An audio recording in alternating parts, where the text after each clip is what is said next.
Good evening, class. Yesterday we have discussed about the characteristic of metal and non-metal.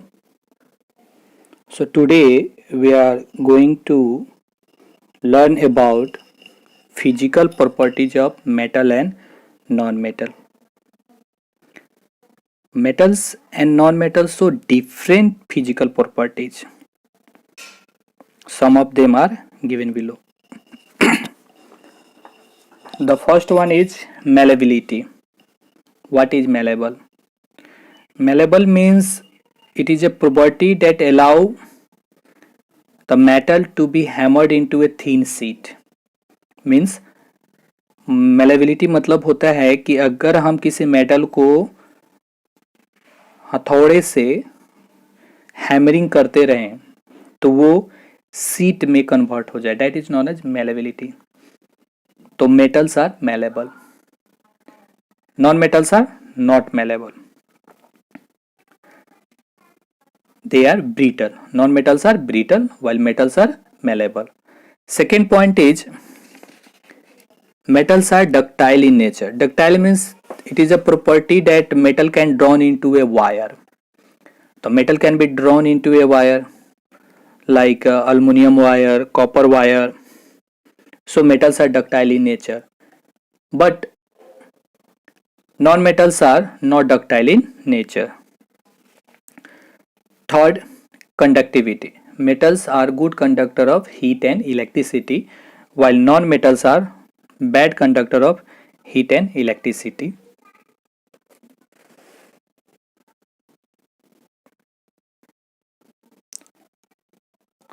Only one of non-metal, that is graphite, is a good conductor of electricity, and diamond is non metal that is a good conductor of heat. अगर हम non metal को ले तो they are poor conductor of heat and electricity except diamond that is a good conductor of heat and except graphite that is a good conductor of electricity. All metals are good conductor of heat and electricity. Now the fourth point is lustrous. Lustrous means the ability or the property that shine. So metals are lustrous, non-metals are not lustrous. Only iodine as a non-metal have some shining appearance. Its iodine shine surface like that of metal.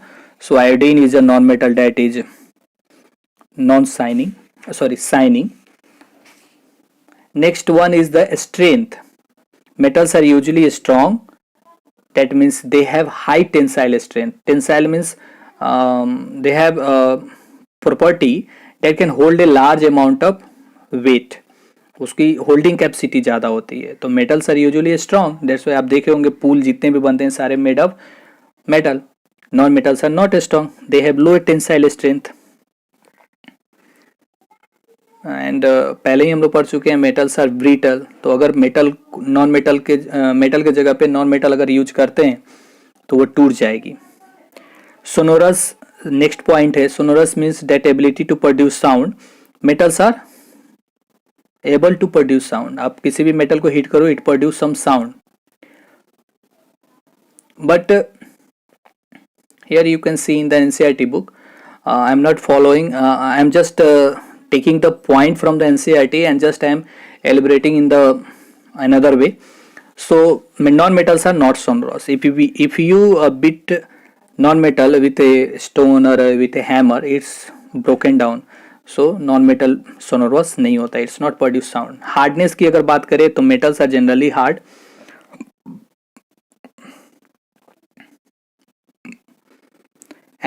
Except sodium and potassium.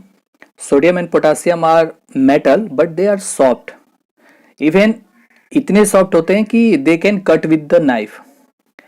Next topic है non metal की. अगर हम बात करें hardness में तो most of the solid non metal जो होते हैं वो सॉफ्ट होते हैं, सिर्फ डायमंड को छोड़ के, क्योंकि डायमंड ही एक ऐसा नॉन मेटल है जो वर्ल्ड हार्डेस्ट नेचुरल सब्सटेंस है अभी तक का, है ना. तो ये रहा हमारा comparison between metals and non metal on the basis of physical difference between. तो अगर इससे रिलेटेड क्वेश्चन आते हैं, what is the difference between physical properties of metals and non metals. और इन प्रॉपर्टी को अगर आप जान जाते हो तो आप किसी भी मेटल और नॉन मेटल के बीच में डिफरेंसेस ला सकते हो। अगर मान लीजिए मेरे एक क्वेश्चन है कि कॉपर और सल्फर में कौन मेटल है कौन नॉन मेटल है, तो सिंपल सा है कि मेटल का प्रॉपर्टी आप यूज करो, मेटल्स आर मेलेबल। तो अगर हम सल्फर को मेलेबल कर सकते हैं, नहीं। कॉपर को कर सकते हैं, yes. So copper is a metal, sulphur is non metal. अगर हम कंडक्टिविटी के हिसाब से करें तो copper can conduct electricity heat but sulphur can not, so we can say that sulfur is non-metal while copper is metal. Next topic is sorry, next topic is chemical properties of metal and non-metal. Here we go in this point. This is the chemical properties of metal and non-metal. So पहला है reaction with oxygen. What happen when metal react with oxygen? What happen when non-metal react with oxygen? तो मैं दोनों को एक साथ करके आपको बता रहा हूँ कि मेटल और नॉन मेटल साथ साथ में। एक्चुअली ऐसा नहीं है कि मेटल का मैं पहले बोलूंगा फिर नॉन मेटल का बाद में, ऐसा नहीं है, समझने में थोड़ी सी दिक्कत होगी। तो मेटल और नॉन मेटल एक साथ लेके चलते हैं। तो सबसे पहला है reaction, that is reaction with oxygen. What happen when react with oxygen?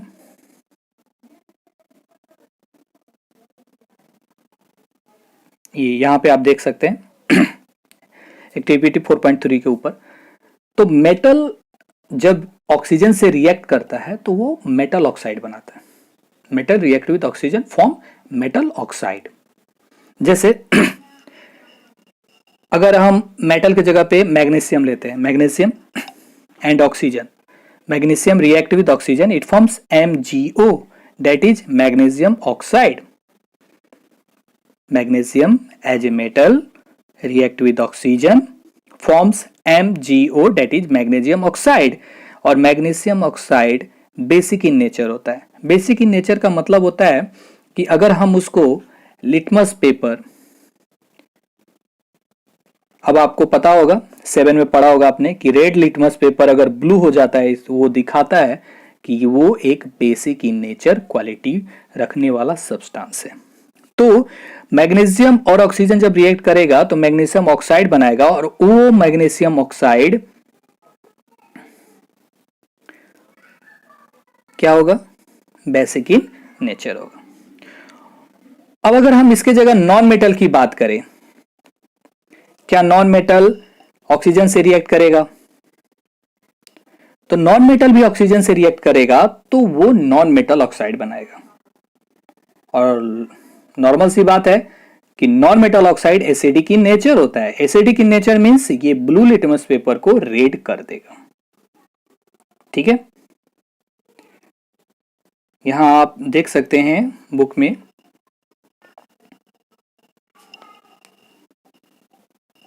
दो तीन एक्टिविटी के थ्रू दिखाया गया है। यहां metal and non metal in acidic and base, ये अभी हम लोग यहाँ नहीं पहुंचे हैं, थोड़ा सा एनसीईआरटी फास्ट है तो मैं टॉपिक बाय टॉपिक यूज कर रहा हूं। आप इसको, ये जो एक्टिविटी 4.4 है आप उसको पढ़ सकते हैं। दूसरा कहता है कि रिएक्शन विथ वाटर।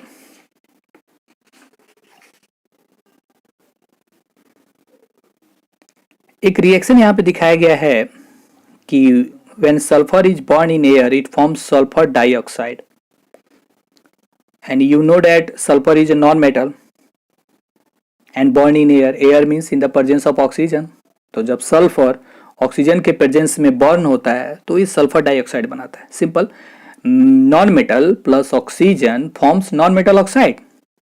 तो non metal sulphur oxygen and forms sulphur dioxide, that is acidic in nature.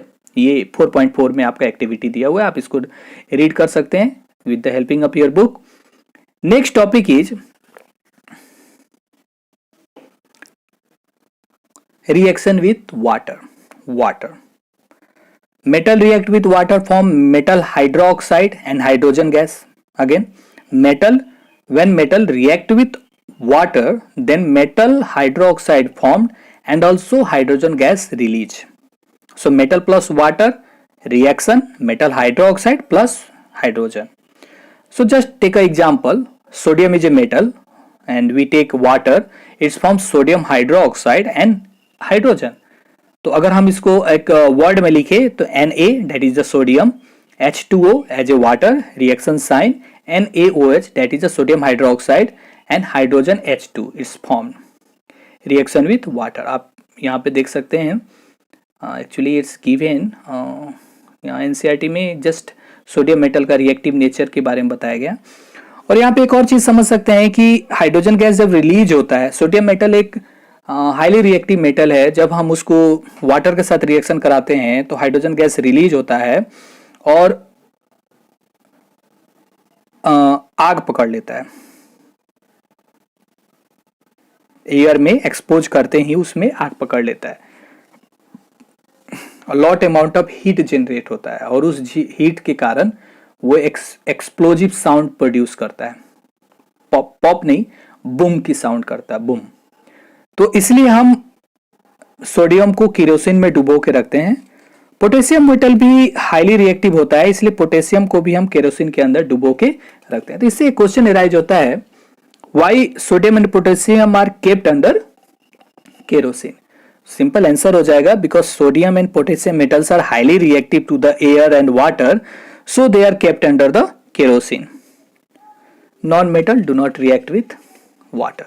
Non-metal reaction water के साथ नहीं हो सकता है, इसलिए non-metal कोई reaction नहीं करता है। So that's why अब phosphorus एक metal है, sorry non-metal है, जो एयर के कांटेक्ट में आने पर उसमें रिएक्टिव आ जाता है, रिएक्शन मतलब हाईली रिएक्टिव हो जाता है। इसलिए हम फास्फोरस को एटमॉस्फेरिक एयर में एक्सपोज नहीं करते हैं और उसे वाटर कंटेनर में डुबो के रखते हैं। तो यहाँ एक और क्वेश्चन आ सकता है, why phosphorus are kept under water not in the air? So that is the simple way. Next term is reaction with acid. Next term is reaction with acid. So most of the metal react with dilute acid. Acid और dilute acid में क्या difference है थोड़ा सा समझते हैं। Acid दो type का होता है, एक्चुअली आप 7th क्लास में पढ़ चुके होंगे, मैंने आपको बताया भी था। Dilute acid and concentrated acid. So dilute means in the there is some amount of water as mix. So इसलिए मैं यहाँ पे बोल रहा हूं, most of the metals react with dilute acid to form salt and hydrogen gas. So when metal react with dilute acid it form metal and hydrogen gas. Suppose take example Mg hydrochloric acid, it form MgCl2 and hydrogen gas. Magnesium react with hydrochloric acid, it form magnesium chloride and hydrogen gas. So there are lots of implications in our life, such type of reaction. When metal react with acid, it's form many important changes in our life. Suppose करिए आपके घर में आप लोगों ने देखा होगा कि हम अचार को पिकल बोलते हैं। Pickles are not kept in the aluminium और copper vessels. You know why? Because metals can react with acid and form salt and hydrogen gas. और कभी कभी ये टॉक्सिक साल्ट बना लेते हैं, ये बहुत ही हार्मफुल हो जाता है, तो हम उसको नहीं रखते हैं, उसको मतलब अचार को उसमें केप नहीं करते हैं, चटनी को नहीं रखते हैं, या जैसे सिट्रस फ्रूट जैसे बोल सकते हैं, नींबू वाले फ्रूट, ये सब हम चीज़ों को ऐसे कंटेनर में नहीं रखते हैं जो मेटल का बना हो, वो रिएक्ट कर जाते हैं। और non metal do not react with dilute acid. Next है reaction with base. Some metals react with base to form salt and hydrogen gas. Some non-metal react with base but no hydrogen gas it produce. तो अगर हम बात करें metal की, तो मान लीजिए सोडियम हाइड्रोक्साइड एक बेस है, एल्युमिनियम से रिएक्ट कर रहा है, तो वो बनाता है sodium aluminate, NaOH that is the base, aluminium Al that is the metal, and react it forms NaAlO2 that is sodium aluminate and hydrogen gas.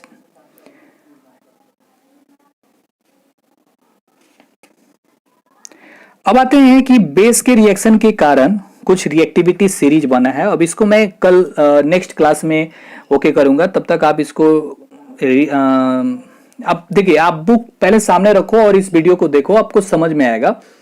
और आपकी जो भी प्रतिक्रियाएं हैं, प्रतिक्रियाओं को क्या इंग्लिश में बोलते हैं, your comments just share on my WhatsApp, just जिससे मैं अपने आप को और इम्प्रूवमेंट करके इस वीडियो को और बनाने की कोशिश करूँगा। सो थैंक यू और क्या।